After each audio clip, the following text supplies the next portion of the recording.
সুপ্রিয় শিক্ষার্থী বন্ধুরা, নিশ্চয়ই ভালো আছো। তোমাদেরকে শুভেচ্ছা জ্ঞাপন করছি এবং স্বাগত জানাচ্ছি মোহাম্মদ সিজ ইংলিশ কেয়ারের পক্ষ থেকে। বরাবরের মতো সাথে আছি তোমাদের সকলের প্রিয় এবং পরিচিতম মামুন স্যার।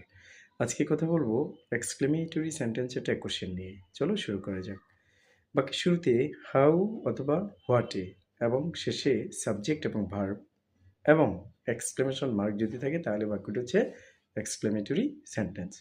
এক্ষেত্রে ট্যাগ কোশ্চেনটি বেশিরভাগ ক্ষেত্রেই হাবোধকের থাকে, উত্তরটি নাবোধকের হয়ে থাকে।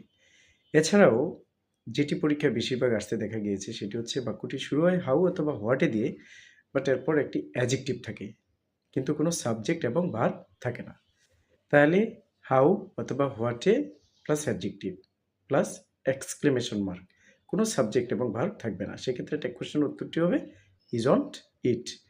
Isn't it. Thank you very much. সাথে থাকার জন্য অনেক ধন্যবাদ।